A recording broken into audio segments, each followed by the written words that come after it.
Hello दोस्तों, नमस्कार। मैं शिवराज आज आप सभी का स्वागत करता हूं। उम्मीद करता हूं आप लोग स्वस्थ होंगे और आपकी तैयारी बहुत ही अच्छे तरीके से चल रही होगी। तो जैसा कि आपको मालूम है, एक क्लास हम आपको करा चुके हैं। आज की जो आपकी क्लास है सेकंड सेट है, और सेकंड जो सेट है आपका 1 दिसंबर 2021 का फर्स्ट शिफ्ट का पेपर है।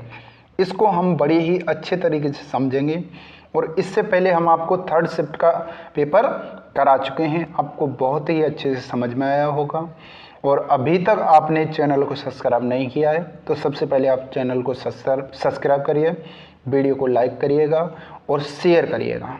ओके, चलिए हम आपको एक चीज़ बता के चल रहे हैं। अगर आपको किसी भी टॉपिक में कोई भी समस्या आ रही है, जैसे सर प्रॉफिट एंड लॉस का टॉपिक है, सर हमसे क्वेश्चन समझ में अच्छे से नहीं आ रहा है, तो आप कमेंट में बताइए। उसके बारे में मैं आपको अच्छे से पहले समझा के चलूँगा। चाहे आपकी क्लास 10 मिनट या 20 मिनट लंबी हो जाए तो कोई दिक्कत वाली बात नहीं है, लेकिन पूरी तरह से समझ में आनी चाहिए। ओके, समझ रहे हैं ना आप? चलिए, तो इसी के साथ आज की क्लास को शुरू करते हैं। तो आ जाइए, पहला क्वेश्चन आप देखिए। तो आज की क्लास का आपका पहला क्वेश्चन होगा, आपके सामने है, करिए। देखो, आरंभ में रेखा इस दर से कार्य करती है कि वह एक कार्य को 24 घंटे में पूरा कर सकती है, लेकिन वह उस दर से केवल 8 घंटे ही कार्य करती है। देखो, उस पूरे कार्य को करने में उसको 24 घंटे का समय लगता है, लेकिन वह 8 घंटे कार्य करती है। अब 8 घंटे में देखो, टोटल कार्य करने में 24 घंटे, तो 8 घंटे में कितना कार्य हो जाएगा? 1/3। यहाँ तक कन्फर्म हुआ। अब शेष कार्य कितना बच गया? 2/3। आगे पढ़िए। वह इस दर से कार्य करती है कि वह शेष कार्य को 9 घंटे में पूरा कर सकती है। यानी जो पूरा कार्य करेगी ना, उसको 9 घंटे लगेंगे। इस दर से कार्य कर रही है। अब देखो, पूरा कार्य करने में 9 घंटे लगते हैं। अब उसको काम कितना करना है? 2/3 काम करना है। तो इसके कट गया 3 बार, 3 दूनी कितना आ गया? 6 घंटे का समय लगेगा। अब देखो, 2/3 काम को करने में 6 घंटे लगे, 1/3 काम को करने में 8 घंटे लगे। क्वेश्चन पूछ रहा है टोटल काम को करने में कितने घंटे का समय लगा, तो आपका आंसर आ गया 14 घंटे। तो ऑप्शन नंबर आपका ए सही हो जाएगा। चलिए, इसी के साथ हम नेक्स्ट क्वेश्चन बढ़ते हैं। ध्यान से समझना है, ठीक है? कभी भी लैंग्वेज में नहीं लगना है, हमें धीमे धीमे समझना है। यहाँ कह रहा है ये 9 घंटे में ये क्या करता है? पूरा कार्य समाप्त करती है। कितने घंटे में? 9 घंटे में। उस दर से कार्य करती है, न कि शेष कार्य 9 घंटे में कर रही है। ओके, चलिए आगे देखते हैं। Next question. एक वस्तु को 210.80 रुपये में बेचने पर एक व्यक्ति को 15% की हानि होती है। 9.5% का लाभ प्राप्त करने के लिए उसे इस वस्तु को किस मूल्य पर बेचना चाहिए? ये बहुत ही अच्छा क्वेश्चन है, क्योंकि पिछले सेट में भी था और इसमें भी है। तो हो सकता है प्रॉफिट एंड लॉस का ये क्वेश्चन शायद हर सेट में आपको कहीं ना कहीं देखने को मिल जाएगा। चलिए, तो इसी के साथ इसको करते हैं। ध्यान से देखिए, 15% की हानि हुई है। जैसे अगर हम बोलना चाहें कि किसी वस्तु को हमने 100 रुपये में खरीदा, ठीक है? अच्छे से समझना है। कितने में खरीदा? 100 रुपये में। अब 15 की हानि हो गई तो कितने में बेच दिया? 85 में। अब उसको लाभ प्राप्त करना है 9.5 का, तो कितने में बेचेगा? 109.5 रुपये में। अब इसकी आपको वैल्यू दे रहा है 85 की, कितनी दे रहा है? 210.8, ठीक है? अब हम एक की वैल्यू निकालेंगे तो कितनी आ जाएगी? 210.8। देखो, जीरो का पॉइंट के बाद कोई महत्व नहीं है, ठीक है? ध्यान से समझना है। अपॉन में कितना आ गया? 85। अब हमें वैल्यू किसकी चाहिए? 9% का लाभ चाहिए, तो कितने में बेचेगा? 109.5 में। तो 109.5 का मल्टीपल कर दो, ठीक है? अब सॉल्व कर दो। इसको काटेंगे हम, 17 से काटो, 17 पंजे 85, 5 बार कट गया। अब इसको हम 17 से काटेंगे, 17 एकन कितना हो गया? 17, कितना बच गया? 4, 17 दूनी 34 और 17 चौके 68, ठीक है? ध्यान से समझना है। अब इसको हम 5 से काटेंगे, 5 दूनी 10, ठीक है? 5 एकन 5, कितना बच गया? 4, 5 90 45। अब यहाँ से देखेंगे 12.4 इंटू में 21.9, ठीक है, इसका आपको मल्टीपल कर देना है, आपका आंसर आ जाएगा। अब देखो यहाँ से देखेंगे 9 चौके 36, इकाई का अंक कितना आ गया 6। अब देखो इकाई का अंक सिर्फ बी ऑप्शन में है 6, तो आपको आगे कोई भी मल्टीपल करने की ज़रूरत नहीं है, आपका आंसर आ जाएगा 271.56, यही आपका ऑप्शन सही होगा। ओके, समझ में आ गया पूरी तरह से। अगर आपको पूरा कंप्लीट निकालना है तो मल्टीपल करिए, और ये चीज़ हमें करनी पड़ेगी। ओके, चलिए नेक्स्ट क्वेश्चन देखते हैं, बड़े ही ध्यान से हमें समझना है। क्वेश्चन नंबर 3 होगा आपका, एक व्यक्ति ने स्कूटर से 245 किलोमीटर की दूरी 7 घंटे में तय की। यदि वह इलेक्ट्रिक साइकिल को स्कूटर की चाल की 3/7 से चलाए तो 4 घंटे में कितनी दूरी तय करेगा। ध्यान से समझना है, ठीक है। अब यहाँ से अगर मैं बात करूँगा कि जो स्कूटर की क्या दे रहा है आपको, स्कूटर से 245 किलोमीटर 7 घंटे में जाता है, ठीक है। तो हम स्पीड निकालेंगे, 7 से कट गया 7 या 21, कितना बच गया 3, 7 पंजे 35। तो स्कूटर की स्पीड निकल के आ गई कितनी 35 किलोमीटर प्रति घंटा। अब बात कर रहा है इलेक्ट्रिक साइकिल की, तो इलेक्ट्रिक साइकिल की जो चाल है ना, वो स्कूटर की चाल की 3 कितनी है 7, 7 से कट गया 5 बार, 5 तिया कितना हो गया 15 किलोमीटर प्रति घंटा। यहाँ तक आ गई समझ में। अब क्या कह रहा है, तो 4 घंटे में कितनी दूरी तय करेगी इलेक्ट्रिक साइकिल। तो 1 घंटे में कितना चलती है 15, तो 4 घंटे में कितना चलेगी 15 चौके 60 किलोमीटर।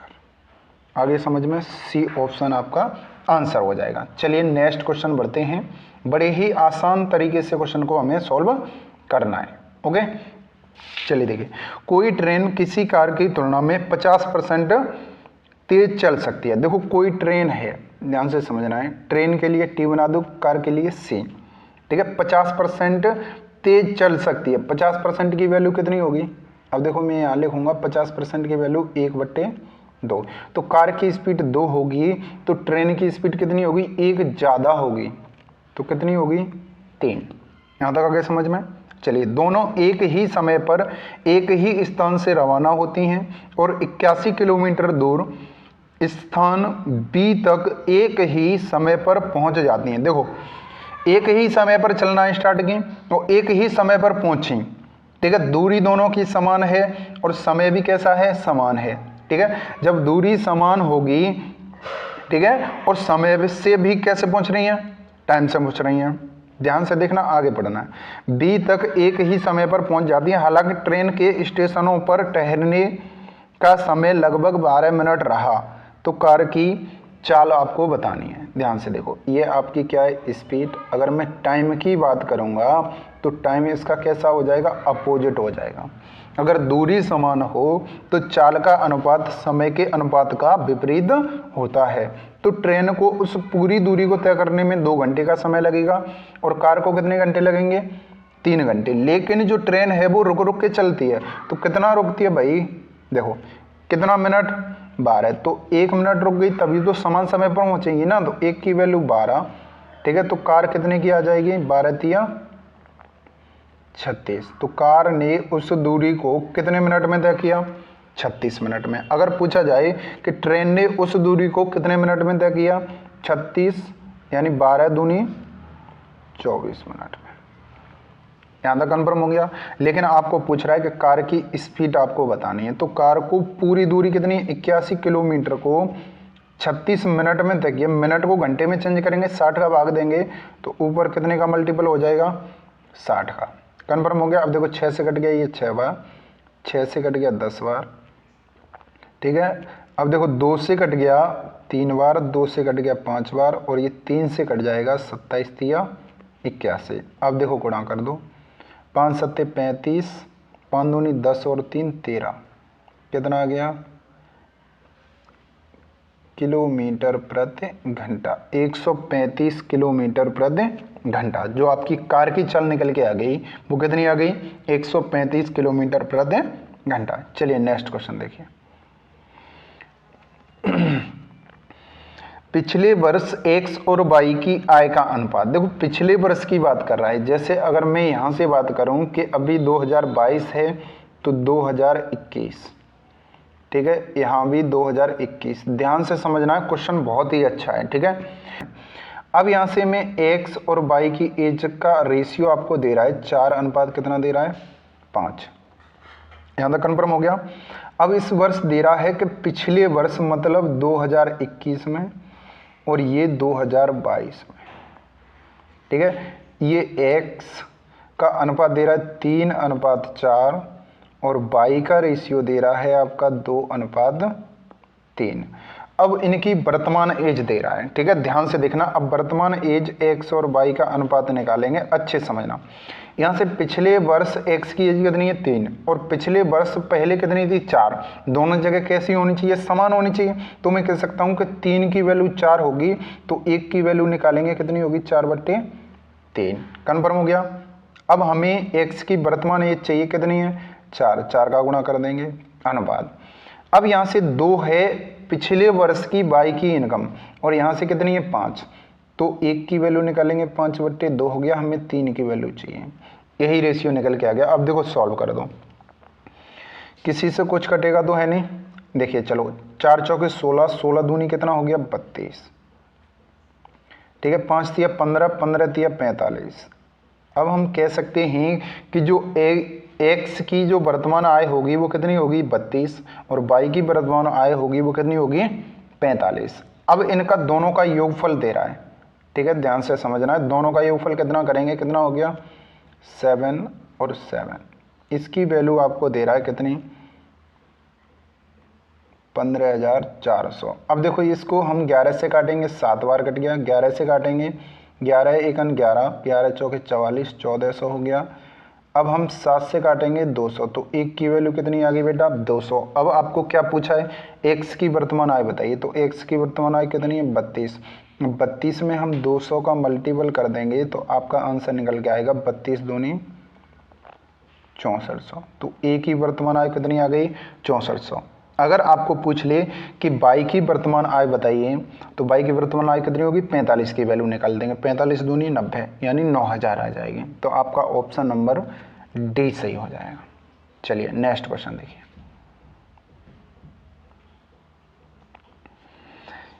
हरी ने 2 वस्तुएं ए और बी कुल मिलाकर 1250 रुपए में खरीदी। उसने ए को 20% की हानि पर, ध्यान से देखना, ए को कैसे बेचा उसने 20% की हानि पर। ए को ए रुपए में खरीदा, 20% की हानि हो गई तो कितने बेच दिया 80/100। कन्फर्म हो गया यहाँ तक, ठीक है। अब कह रहा है कि ए को 15% के लाभ पर, सॉरी बी को, तो 15 का लाभ 115 बट्टे कितना हो गया 100। अब इसमें कह रहा है यदि बी का विक्रय मूल्य ए के विक्रय मूल्य का दोगुना, देखो ए का विक्रय मूल्य इतना है, इसका दोगुना से 75 कम है, तो 75 इससे माइनस कर देंगे तो ये दोनों आपस में कैसे हो जाएंगे बराबर हो जाएंगे, ठीक है। अब देखो इसको हमें सॉल्व कर देना है अच्छे से। 0 से ये आपका 0 कट गया, ये 2 से कट गया 5 बार, ठीक है, कन्फर्म हो गया। अब यहाँ से करेंगे हम 8a माइनस 5 से 75 का गुणा करेंगे, 5 पंजे 25, 5 सत्ते 35 और कितना हो गया 37 बराबर, ये कट गया आपका 5 से 23 बार और ये 5 से कट गया 20 बार, तो ऊपर हो गया 23b/20, कितना आ गया 20 आ गया। और यहाँ पर अपॉन में कितना बच गया बेटा 5, 5 से ये कट गया 4 बार, तो आपका आंसर निकल के आ जाएगा। ध्यान से समझना है, ठीक है। 4 का इधर मल्टीपल करेंगे तो पहले इधर कर लो या किधर भी कर सकते हो, ठीक है। अगर हम इधर करते हैं तो यहाँ से कितना बच गया 23b, ठीक है, बराबर 8 चौके 32a माइनस कितना हो गया 4 पंजे 20 और ये आपका आ जाएगा 1500। कन्फर्म हो गया। अब इस 23a को इधर लेके जाएंगे, इसको इधर लेके आएंगे तो प्लस का आएगा, यानी 32a माइनस 23b बराबर में होगा बेटा आपका कितना 1500। अब आपको दे रहा है a प्लस b बराबर है, ऐसा क्वेश्चन में बोल रहा है कितना है 1250। अब इसको सॉल्व कर दो। अब आपको यहाँ से ए की वैल्यू निकालनी है। अब देखो काटने का कोई तो कुछ है नहीं, अब बी काटेंगे तो इसमें कितने का मल्टीपल करना पड़ेगा, यानी यहाँ पर भी 23 है, कितना है 23, तो 23 का मल्टीपल करेंगे तो 23 का यहाँ कर देंगे, ठीक है, ध्यान से देखो, और 23 का यहाँ कर देंगे और 23 का ही इसमें गुणा कर देंगे, तो जोड़ने पर ये ख़त्म हो जाएगा। दोनों को जोड़ेंगे तो कितना आ जाएगा 55A इजक्वल टू, अब देखो इसमें से जो भी कॉमन लेना चाहेंगे, अब हम बात करते हैं गुणा कर लो, चलो पहले 1500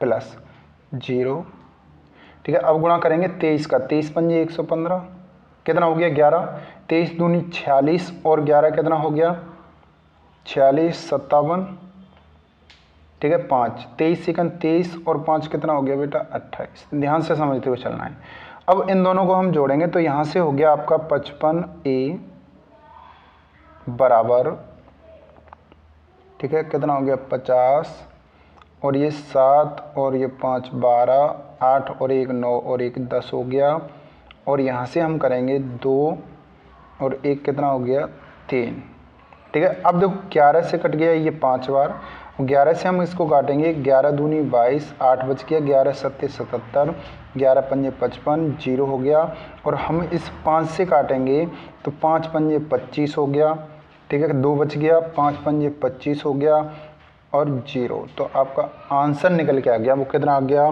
550। तो इस क्वेश्चन का आपका ऑप्शन नंबर होगा ए, ठीक है। अब देखो इस क्वेश्चन में आपकी कैलकुलेशन वाला क्वेश्चन है, अगर आपसे कैलकुलेशन आसान तरीके से अच्छे से आ रही है तो आप क्वेश्चन को सॉल्व कर सकते हैं, अन्यथा इस क्वेश्चन में आपको टाइम लगेगा ही लगेगा। चलिए, स्पीड आपकी अच्छी होनी चाहिए, जोड़ घटाए गुणा भाग विभिन्न जो भी हैं अच्छे होने चाहिए, एकदम बिल्कुल सिंप्लीफिकेशन से अच्छी तरह से करना है, ठीक है। आगे बढ़ते हैं नेक्स्ट क्वेश्चन। अब हम नेक्स्ट क्वेश्चन की अगर हम बात करते हैं, ध्यान से आपको समझना है और देखना है, ओके बेटा। चलिए क्वेश्चन, 2 पाइप ए और बी एक भरे हुए टैंक को क्रमशः 10 मिनट और 15 मिनट में खाली कर सकते हैं, जबकि पाइप सी अकेले उसी टैंक को 12 मिनट में भर सकता है। जब टैंक भरा होता है तो ए और बी को 4 मिनट के लिए खोला जाता है और फिर उसके बाद केवल पाइप ए को बंद कर दिया जाता है और सी को तुरंत बी के साथ खोल दिया जाता है। अब टैंक को पूरी तरह भरने में कितना समय लगेगा। देखो क्वेश्चन दिखने में बहुत बड़ा लग रहा होगा, लेकिन क्वेश्चन बहुत ही छोटा है, ध्यान से समझना है, ठीक है, अच्छे से समझिए। ए कितने में 10 मिनट में भरता है, बी 15 में और सी उसी टंकी को 12 मिनट में खाली करता है। एलसीएम लेंगे हम तो कितना आ जाएगा 60। तो हम कह सकते हैं कि टोटल टंकी की क्षमता कितनी है 60। जो ए है वो 10 मिनट में टंकी को खाली करता है, तो 1 मिनट में कितना पानी खाली करेगा 6, और ये 15 चौके 60, और ये भरने वाला नल है तो टंकी को क्या करेगा भरेगा। अब क्वेश्चन में कह रहा है कि भरी हुई टंकी को ए और बी पहले खोले जाते हैं तो 4 मिनट के लिए खोले जाते हैं। तो देखो 1 मिनट में दोनों मिलकर के 10 पानी बाहर निकालेंगे तो 4 मिनट में कितना पानी खाली कर देंगे 40 लीटर।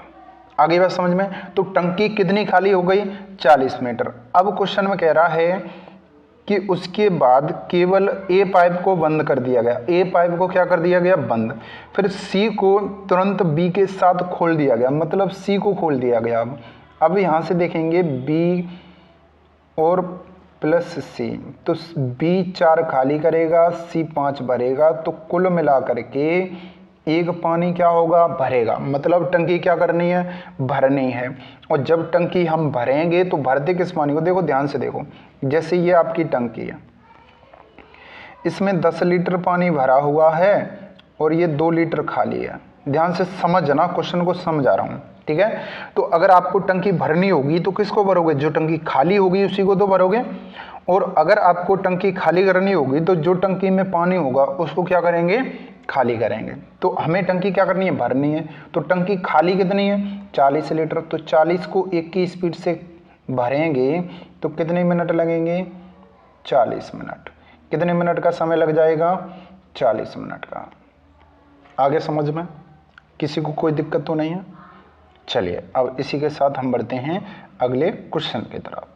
ओके, बड़े ही ध्यान से समझना है, समझते हुए क्वेश्चन को सॉल्व करना है। अभी हो सकता है आपको दिक्कत आ रही हो, जब आपके कम से कम 5 से 6 सेट लग जाएंगे ना, फिर उसके बाद आपको कोई समस्या नहीं आएगी, क्योंकि यही क्वेश्चन बार बार रिपीट होंगे। ओके, चलिए देखिए नेक्स्ट क्वेश्चन। और अभी तक जिस किसी ने भी चैनल को सब्सक्राइब नहीं किया है तो भाई सब्सक्राइब कर दीजिए और सभी दोस्तों के पास शेयर कर दीजिए। ओके, और वीडियो को लाइक कर दीजिए। ओके, चलिए तो अब क्वेश्चन देखते हैं। क्वेश्चन नंबर 8, 7 मीटर गहराई और 20 मीटर त्रिज्या वाले खाली बेलनाकार टैंक में अधिकतम कितना पानी भरा जा सकता है। देखो, पानी भरने की बात की जा रही है तो हमें आयतन निकालना है। गहराई की अगर हम बात करेंगे तो ऊंचाई और गहराई की बात आपकी क्या होगी, एक ही होगी। तो इसकी जो हाइट है वो 7 मीटर है, ध्यान से समझना है। त्रिज्या रेडियस आपकी दे रहा है 20 मीटर। हमें आयतन निकालना है, तो बेलन का जो आयतन होता है वो कितना होता है, पाई आर स्क्वायर एच। कन्फर्म हो गया। तो पाई की वैल्यू आपको पता है कि 22/7 क्वेश्चन में भी दे रहा है। रेडियस कितनी है 20, तो 20 गुणा में 20, हाइट दे रहा है 7, ठीक है। 7 से ये 7 खत्म हो गया, तो यहाँ से 22 गुणा में 2 दूनी 4, 400 क्या, 22 के 88, ठीक है। तो कितना आ गया मीटर क्यूब, यानी 8800 मीटर क्यूब। तो पहला ऑप्शन सही हो जाएगा। टंकी में कितना अधिकतम पानी आ सकता है, 8800 क्यूब, ओके, घन मीटर। चलिए नेक्स्ट क्वेश्चन देखिए। अगले क्वेश्चन की हम बात करते हैं। ये आपका साधारण ब्याज वाला क्वेश्चन है और बड़े ही ध्यान से समझना है। 10% वार्षिक ब्याज दर पर 3.5 वर्षों के लिए निवेशित धनराशि का साधारण ब्याज। देखो, साधारण ब्याज क्या होता है, 80%। यहाँ से हम देखते हैं तो आपका ASI बराबर होगा RT%। डन हो गया। चलिए अब ध्यान से देखेंगे कि पहले प्रारंभ में 10% की रेट से 3.5 का है, तो साधारण ब्याज कितना मिल गया, 35%। कन्फर्म हो गया। अब कह रहा है कि 9% की रेट से 4.5 वर्ष के लिए, तो गुणा करेंगे, 9 पंजे 45 हो गया, 9 चौके 36 और कितना हो गया 40.5% का ब्याज मिल गया, ठीक है। अब इन दोनों का अंतर दे रहा है, तो देखो दोनों का बेटा अंतर कितना होगा, दोनों का अंतर होगा आपका 5.5% का। तो जो आपका 5.5% की जो वैल्यू दे रहा है वो कितनी दे रहा है, 55। तो 1% की हम वैल्यू निकालेंगे, यहाँ से हम पॉइंट हटाएंगे तो इधर 0 आ जाएगा, ठीक है। इससे ये कट गया कितनी बार, 10 बार। तो 1% की वैल्यू आपकी कितनी आ गई, 10। आपको क्या चाहिए, धनराशि चाहिए। तो धनराशि अपने आप में 100% होती है, तो 100% की वैल्यू निकालेंगे, कितना आ गया 1000। आपकी जो धनराशि निकल के आ जाएगी वो कितनी आ जाएगी, 1000। ओके, डन हो गया। चलिए नेक्स्ट क्वेश्चन की तरफ हम बढ़ते हैं। बड़े ही ध्यान से समझते हुए चलना है। अब ये क्वेश्चन आ गया आपका सिंप्लीफिकेशन का। सिंप्लीफिकेशन का टॉपिक बहुत ही महत्वपूर्ण टॉपिक है, हर एग्जाम में क्वेश्चन पूछा जा रहा है। चलिए देखते हैं, इसको हम सॉल्व करेंगे। आपको सबसे पहले पता ही है क्या सॉल्व करना है क्या नहीं करना है। सबसे पहले ऑफ को सॉल्व करेंगे, का को, फिर भाग को करेंगे, फिर गुणा को करेंगे, फिर प्लस, फिर माइनस। माइनस प्लस में से किसी को भी कर सकते हैं, ठीक है। अब देखते हैं 4/5 डिवाइड 4 तिया कितना हो गया 12 और 1 13/, कितना हो गया बेटा 4। अच्छे से समझते हुए चलना है। ऑफ 8/13 माइनस, अब देखो इसको हम सॉल्व करेंगे, 8 सत्ते 56, एलसीएम लेंगे बेटा कितना आ जाएगा 56। ऊपर कितना हो जाएगा हमारा 8 - 7। अब मैं डायरेक्ट 1/, लिख सकता हूँ, ठीक है। अभी ध्यान से समझते हुए चलिए। अब इसका भी एलसीएम लूँगा, 56 हो गया। यहाँ से 8 प्लस के कितना हो गया 7, ठीक है, मल्टीपल। ध्यान से समझना है। 4 यानी 7 चौके 28 और 2 कितना हो गया 30/7, ठीक है, प्लस 3/5। अब सॉल्व करना है। अब देखो 56 से मैं 56 हटा सकता हूँ, ठीक है। अब यहाँ से हम सॉल्व करेंगे। देखो 4 से ये कट गया 2 बार, ठीक है। कलर चेंज करता हूँ, ध्यान से समझते हुए चलना है। ये 2 बार कट गया 4 से, 13 से 13 कट गया। अब देखो यहाँ से हम सॉल्व करेंगे, 4/, कितना हो गया बेटा 5। मल्टीपल करेंगे तो ये क्या होगा 1/2 माइनस ऊपर कितना बच गया 1, नीचे कितना बच गया 7 और 5 को हम 7 और 8 को जोड़ेंगे कितना आ गया 15 इंटू में 30/7 प्लस 3/5। ठीक है, इससे कट गया ये 2 बार, इससे कट गया ये 2 बार। अब यहाँ से देखा हमने 2/5 आ गया माइनस 2/7 हो गया प्लस 3 कितना हो गया 5 हो गया। यहाँ तक आगे समझ में। एलसीएम लेंगे कितना आ जाएगा 35। ठीक है, 7 बार गया 7 दूनी 14 माइनस 5 दूनी 10 हो गया प्लस 7 या 21 हो गया। ओके, तो इसको हम करेंगे तो 25 बटे कितना बच गया 35। ध्यान से समझना, देखो 14 में से 10 किया 4 और 21 को हम जोड़ेंगे कितना हो जाएगा बेटा 25। अब देखो 5 से ये कट जाएगा 5 बार और ये 5 से कट गया 7 बार, तो आपका आंसर आ जाएगा 5/7। ए ऑप्शन आपका कन्फर्म हो जाएगा। ओके, कन्फर्म हो गया। चलिए नेक्स्ट क्वेश्चन देखते हैं। बड़े ही ध्यानपूर्वक हमें समझते हुए चलना है और कैलकुलेशन आपकी फास्ट होनी चाहिए, और कैलकुलेशन फास्ट तभी होगी जब आपको पहाड़े आएंगे। ओके, चलिए नेक्स्ट क्वेश्चन देखते हैं। Question number 11। चलिए 9 संख्याओं का औसत। औसत आपको पता है क्या होता है, एवरेज बराबर होता है योगफल बट्टे उनकी संख्या। देखो संख्या कितनी है बेटा 9। अब 9 का एवरेज दे रहा है 20.6। ठीक है, अब उनमें से 3 संख्याओं का औसत भी दे रहा है आपको, कितना दे रहा है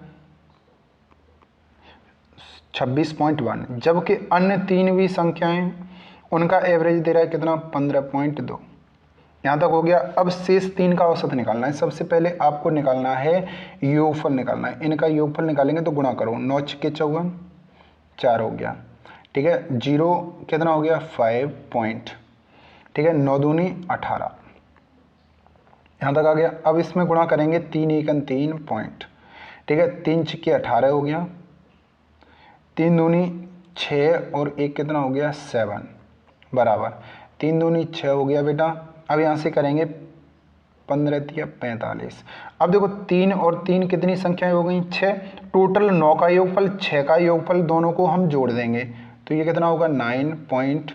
यहाँ से कितना हो गया 8 और 5 13 हो गया, 11 और 12 123.9 6 का। अब शेष 3 का ही तो बचेगा। अब हम इस 9 संख्याओं में से इसको माइनस कर देंगे 6 को, तो कितना बचेगा 3।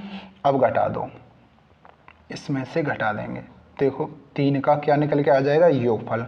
14 में से 9 गया कितना बच गया 5 पॉइंट। यहाँ कितना रह गया 4, 4 में से 3 गया कितना बच गया 1। अब यहाँ से 8 में से 2 गया कितना बच गया 6। यहाँ तक कंफर्म हो गया। चलिए आपको क्या चाहिए एवरेज, तो एवरेज निकालना है योगफल बट्टे उनकी संख्या। अब भाग देंगे 3 दूनी कितना हो गया बेटा 6। ठीक है, अब कितना बच गया भाई 6 पूरा कट गया 0, 3 पंजे 15, तो कितना आ गया 20.5। तो आपका सी ऑप्शन सही हो जाएगा। जो शेष संख्याएं 3 बची हुई थी उनका एवरेज होगा 20.5। समझ में तो आ रहा है। देखो कोई दिक्कत नहीं है, हमारा एग्जाम नज़दीक है और हमें बड़े ही जल्दी से पढ़ना है। अभी शायद हो सकता है आपने पहले से ये चीज़ें ना कवर की हो तो आपको दिक्कत आ रही हो, लेकिन आपको प्रैक्टिस करनी है। ठीक है, तो इसी प्रकार आपका चलेगा। बड़े ही ध्यान से समझना है। कोई भी अगर आपको समस्या आती है तो आप क्वेश्चन को पूछते हुए चलेंगे। ठीक है, कमेंट करिए सर हमें ये टॉपिक हमारा कमज़ोर है, इसको आप कंप्लीट करा दीजिए, तो मैं आपको उस टॉपिक को करा सकता हूँ। ओके, चलिए तो अभी तो हमें क्वेश्चन के साथ साथ पढ़ना है। आपकी जो प्रैक्टिस होगी क्वेश्चन समझ में आपको जब तक आप 4 से 5 सेट नहीं लगाएंगे अच्छे से, तब तक अभी तक ऐसे ही चलेगा। ओके, अच्छे से समझ में आने देगा, बस समझते रहिए, रेगुलर रहिए। अब यहाँ से देखेंगे क्वेश्चन में आपको क्या निकालना है, इसमें महत्तम समावर्तक निकालना है। यानी महत्तम समावर्तक का मतलब होता है एचसीएफ। 273, 312 और कितना हो गया 351। देखो महत्तम समावर्तक का मतलब होता है कि डिफरेंस, किसी कम वाला डिफरेंस निकालो, वही होगा एचसीएफ या उसका कोई फैक्टर होगा। अब यहाँ से देखेंगे इसका डिफरेंस कितना होगा, ध्यान से देखो 11 में से 2 गया कितना बच गया 9। अब यहाँ से कितना बच गया 4, 4 में से 3, तो डिफरेंस कितना है 39। तो या तो 39 HCF होगा या 39 का कोई फैक्टर होगा। ठीक है, अब हम देखेंगे, देखो 39 का फैक्टर क्या होता है, एक 3 होता है, एक 13 होता है। कन्फर्म हो गया, या तो 1 होगा या 39 होगा, इसके अलावा 39 का कोई फैक्टर नहीं होता। अब देखो ऑप्शन दे रहा है कि 25 से 30 के बीच में, 35 से 40 के बीच में, 40-45 वाला। ठीक है, अब देखो इसमें आपका ऑप्शन नंबर बी सही होगा, क्योंकि आपका HCF कितना निकल के आ जाएगा 39, क्योंकि 39 का भाग इसमें चला जाएगा, इसमें भी चला जाएगा और इसमें भी चला जाएगा। ओके, चलिए अब हम देखते हैं नेक्स्ट क्वेश्चन, बढ़ते हैं। क्वेश्चन नंबर 30, दिए गए भिन्न प्रतिशत को निम्नतम पद के अनुपात में व्यक्त कीजिए। देखो कितना दे रहा है 75/17%, हटाएंगे तो बट्टे में 1 बट्टे कितना होगा बेटा 100, 25 चौके 100 होता है, 25 तिया 75 होता है, ऊपर 3 बच गया, नीचे 17 चौके 68 होता है बेटा। तो आपका रेशियो निकल के आ गया 3:68। तो कौन सा ऑप्शन सही हो जाएगा, सी ऑप्शन सही होगा। ओके, ये तो बहुत ही आसान क्वेश्चन निकला। चलिए नेक्स्ट क्वेश्चन देखते हैं। सर्दियों के मौसम में एक दुकानदार ने स्वेटर का मूल्य 1422 रुपये से घटाकर, ठीक है, सर्दियों में भाई सर्दियों का सीजन चल रहा है, तो जो स्वेटर है वो 1422 रुपये का था, लेकिन घटा करके उसका जो मूल्य है वो कितना कर दिया 1264। तो कितने परसेंट की छूट दे दी। देखो छूट हमेशा किस पर दी जाती है, MRP पे। ये आपका MRP हो गया, ये आपका क्या हो गया SP हो गया। तो हमेशा जो छूट मिलती है वो किस पे मिलती है, MRP पे। देखो छूट कितने की मिलेगी, घटा दो। अब यहाँ से 12 में से हम 4 को घटाएंगे, 8 बच गया। ठीक है, यहाँ रह गया 11, 11 में से 6 गया, 5 रह गया। अब यहाँ से कितना रह गया 13, 13 में से 12 गया 1, 158 की आपकी छूट मिल गई। कितने पर, 1422 पे, तो 100 पे कितने। कंफर्म हो गया। चलिए अब इसको सॉल्व करते हैं। ये आपका कट जाएगा, कितने बार कट गया 9 बार, 9×8 9 बार कट गया। देखो 1/9 आपका सीधा होता है 11 सही, 1/9% की क्या दे दी छूट, यही आंसर होगा। इसका मतलब होगा 11.11%। डन हो गया। चलिए नेक्स्ट क्वेश्चन की तरफ हम बढ़ते हैं। ये देखो सिंपलीफिकेशन का आ गया। हर सेट में आपके 2 क्वेश्चन सिंपलीफिकेशन के जरूर देखने को मिल जाएंगे, 2 से 3 क्वेश्चन। बहुत ही इंपॉर्टेंट टॉपिक है, छोड़ना नहीं है। अब ये क्यों देते हैं पता है, क्योंकि सिंपलीफिकेशन कभी कभी तो क्या होता है क्वेश्चन जल्दी हो जाता है, कभी कभी क्या होता है टाइम लेता है, कैलकुलेशन वाला क्वेश्चन है। ठीक है, ध्यान से समझना है। 60 / 16 गुणा में 2 - 76, ठीक है, डिवाइड ऑफ। अब देखो ऑफ पे गुणा कर सकता हूँ मैं, 19 पंजे कितना हो गया 95। ध्यान से समझते हुए चलना है। ठीक है, माइनस, अब देखो यहाँ से भी कर सकता हूँ कि यानी 15, चलो पहले लिख लेता हूँ एक बार, गुणा में 21 में से 25 घटाएंगे तो माइनस का कितना बचेगा 4, -3 डिवाइड पूरे का कितना हो गया 53। चलिए अब इसको हमें सॉल्व करना है, ध्यान से समझना है। अब 16 का भाग देंगे हम 60 में, गुणा में 2 माइनस, ठीक है, माइनस लगा हुआ तो इसको सॉल्व करते हैं। ये 8 बार कट गया। ठीक है, अब ये 4 से कट गया 15 बार और ये 4 से कट गया आपका 2 बार, तो 15/2 हो गया इस जगह। ठीक है, नेक्स्ट बढ़ते हैं आगे। अब यहाँ पर हम देखो डिवाइड ही तो करना है सबसे। देखो यहाँ माइनस से डिवाइड करेंगे, 19 पंजे 95, 19 चौके 76। ठीक है, ये कितनी बार कट गया बेटा 4 बार। ठीक है, तो 4 कितना निकल के आ गया 5। कन्फर्म हो गया माइनस। ठीक है, अब यहाँ से हम 8 का क्या करेंगे भाई भाग देंगे, तो 15 कितना हो गया 8। ठीक है, अब देखो माइनस, यहाँ ब्रैकेट है माइनस और ये वाला माइनस, तो यहाँ पर कितना हो गया प्लस हो जाएगा। कन्फर्म हो गया 4।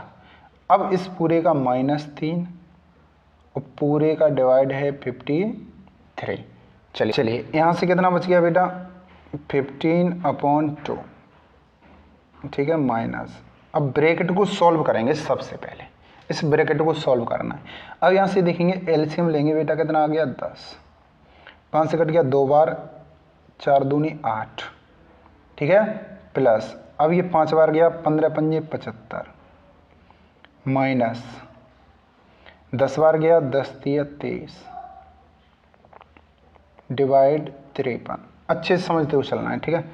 15/2 माइनस, अब इसको सॉल्व करेंगे। 75 में से 30 घटाओ, कितना बच गया 45, 45 और 8 कितना हो गया 53, बट्टे में 10 डिवाइड करेंगे तो 1/53, यहाँ से 53 होगा बेटा। 53 से 53 कट गया, 1/, कितना बच गया 10। दोनों का हम एलसीएम लेंगे, कितना आ जाएगा 10।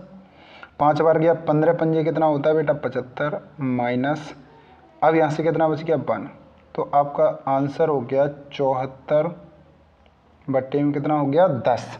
अब 74/10 को हम लिखना चाहेंगे तो देखो 10 वाला, ठीक है। अब देखो इसको आप काट भी सकते हो, ध्यान से समझना। अब यहाँ से हम काटेंगे, ये 2 से कट गया बेटा 5 बार, और ये 2 से कट जाएगा कितनी बार, और ये 7 दूनी 14। यहाँ तक आगे समझ में। यानी मैं इधर से इधर लिख सकता हूँ 37/5, 5 का भाग देंगे, 5 सत्ते 35, 7 बार गया, बच गया कितना 2, तो आपका ऑप्शन नंबर सी सही हो जाएगा, ठीक है। तो कौन सा ऑप्शन सही होगा, सी ऑप्शन, ठीक है। सिंप्लीफिकेशन है, आप करोगे डायरेक्ट करोगे वहीं के वहीं तो जल्दी हो जाएगा। चलिए नेक्स्ट क्वेश्चन देखते हैं, ध्यान से समझना। अब यहाँ से हम देखेंगे क्वेश्चन नंबर 16। प्रत्येक 2 सेंटीमीटर व्यास वाली शीशे की गेंदों की संख्या ज्ञात करें यदि उन्हें 16 सेंटीमीटर व्यास वाले एक गोले से बनाया जाता है। जब बनाया जा रहा है, छोटी छोटी गोली बनाई जा रही हैं बड़ी वाली, ठीक है। बात करते हैं कैसे, कोई बड़ा गोला है उससे हमें छोटे छोटे गोले बनाने, मतलब कंचे बनाने, ठीक है। 2 सेंटीमीटर व्यास है। जब व्यास मतलब 2r बराबर आपका कितना दे रहा है, 2r बराबर आपका दे रहा है 2 सेंटीमीटर, तो r बराबर कितना होगा बेटा 1 सेंटीमीटर त्रिज्या होगी। और बड़ी वाली r की अगर मैं बात करूं तो 9 सेंटीमीटर की त्रिज्या होगी। ये व्यास है, याद होगा। अब देखो हमें निकालना आयतन। बड़ा वाला आयतन कितना होगा 9 गुणा में 9 गुणा में 9 गोलियों की संख्या। छोटा वाला 1 गुणा में 1 गुणा में 1, ठीक है। तो ये क्या निकल के आ गई आपकी गोले, यानी कितनी गोलियां बनाई जा सकती, यानी गेंदों की संख्या, ठीक है। तो कितना हो गया 729। तो आपका आंसर कितना होगा, ए ऑप्शन सही होगा।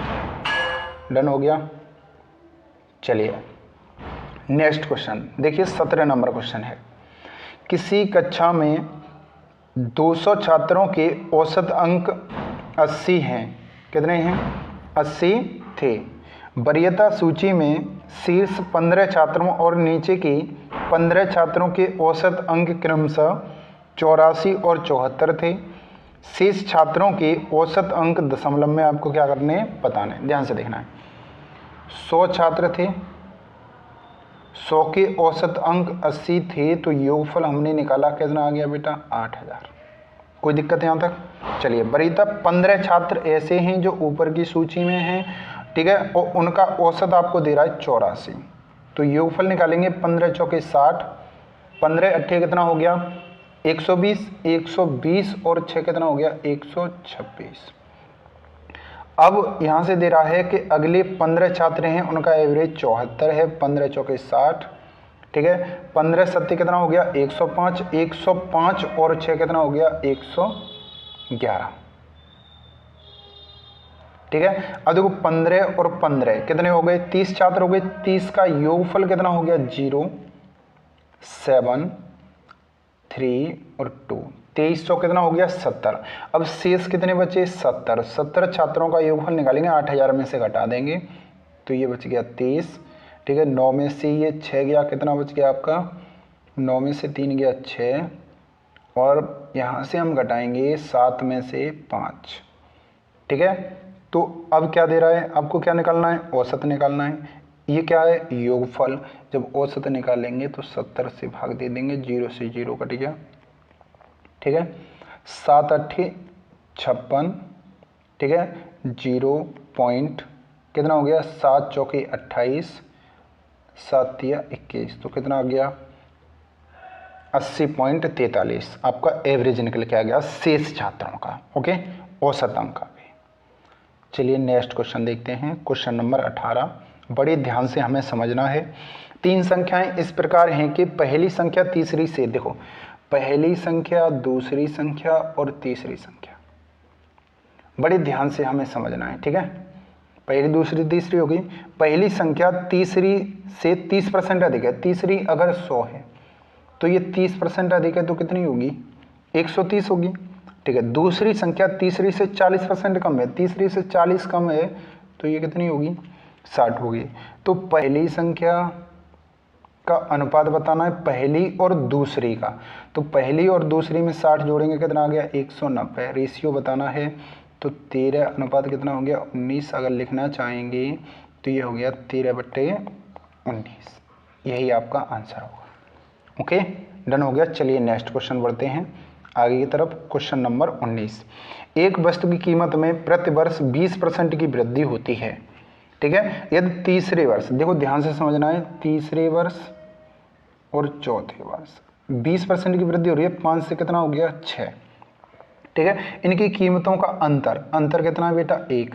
ध्यान से समझना है, 1 की वैल्यू दे रहा है 86.40। यहाँ तक कन्फर्म हो गया। तो दूसरे वर्ष के अंत में उसकी कीमत बताइए। तो देखो यहाँ पे पहले तीसरे वर्ष की कीमत निकालो। तो देखो 5 का गुणा करेंगे, इसमें 5 का कर लो। 0 2 है, 5 चौके 20 पॉइंट, ठीक है। अब 5 छक्के 30, 30 और 2 कितना हो गया बेटा? 32, ठीक है। 5 अट्ठे 40, 40 और 3 कितना हो गया? 43। तो तीसरे वर्ष के अंत में जो ब्याज बन रही, यानी जो तीसरे वर्ष के अंत में जो वृद्धि होकर के कीमत है उसकी कितनी है? 332। तो आपको क्या निकालनी है? दूसरे वर्ष की। तो दूसरे वर्ष की हम x मान लें तो x का कितने परसेंट बढ़ गई? 20%। तो जब 20% बढ़ गई तो 120 बट्टे कितनी हो गई? 100। और इसकी वैल्यू दे रहा है 432। तो आपको बतानी है x की वैल्यू।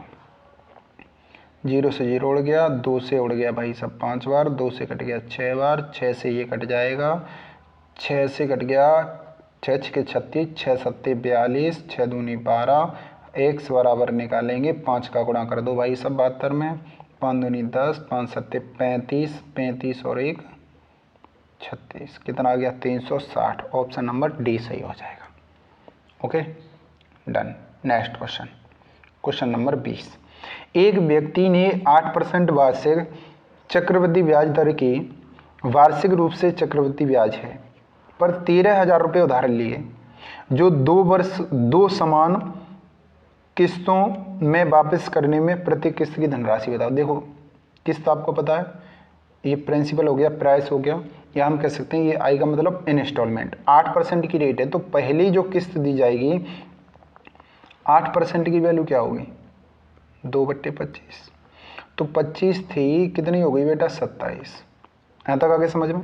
जब दूसरी किस्त दी जाएगी तो दूसरी किस्त पर 2 वर्ष का ब्याज मिलेगा। जब 2 का मिलेगा तो 1 का इतना, 2 का करेंगे, इसका वर्ग कर देंगे, कितना हो गया? 625। इसका वर्ग करेंगे 27 का, कितना हो गया? 729। यहाँ तक आगे समझ में, ठीक है। इस क्वेश्चन को आप डायरेक्ट भी कर सकते हैं, ठीक है। अब यहाँ से देखो दोनों की किस्तों की संख्या कैसे है? समान है। जब किस्तों की संख्या समान होगी तो इसमें हमें क्या करना पड़ेगा? 27 का गुणा, तो इधर भी हमें किसका करना पड़ेगा? 27 का। आपको पूछ रहा प्रत्येक किस्त की कीमत बताइए। एक किस्त की कीमत कितनी है? देखो 729। आपको 729 की वैल्यू बतानी है।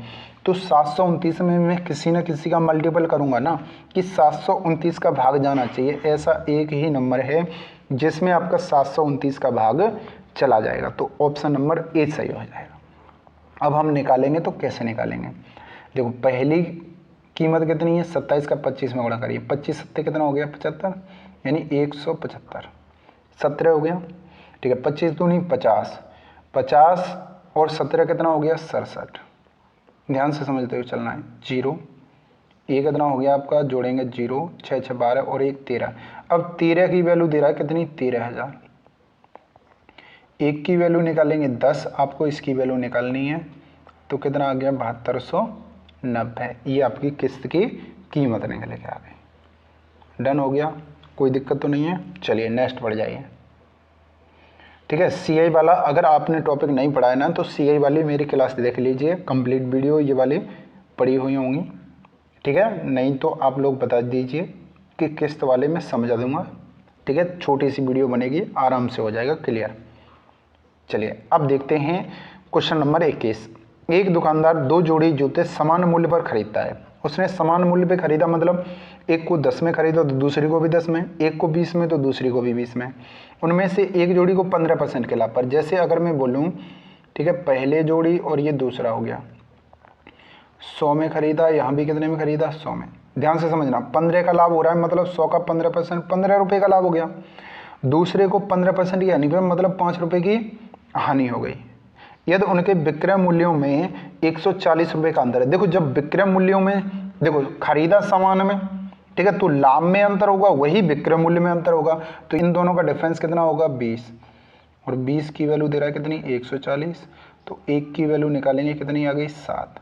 अब पूछ रहा है टोटल सौदे में कितने का लाभ होगा। देखो 15 का लाभ, 5 की हानि, कुल मिला करके 10 का लाभ। 10 का लाभ, 1 की वैल्यू 7, 2 10 की वैल्यू कितनी होगी, 70। तो पूरे सौदे में कितने रुपए का लाभ हुआ, 70 रुपये का लाभ होगा। तो ऑप्शन नंबर डी सही हो जाएगा। ओके, डन हो गया। चलिए नेक्स्ट क्वेश्चन। 6 कमीजों के अंकित मूल्य, ठीक है। देखो आपने देखा होगा प्रॉफिट एंड लॉस के क्वेश्चन बहुत काफ़ी देखने को मिले हुए, ठीक है। 6 कमीजों के अंकित मूल्य 84 रुपये पर 12.5% की छूट है। 4900 रुपये में कितनी कमीजें खरीदी जा सकती हैं। ध्यान से देखो, अच्छे से समझना। 84 और कितने की छूट दी जा रही है,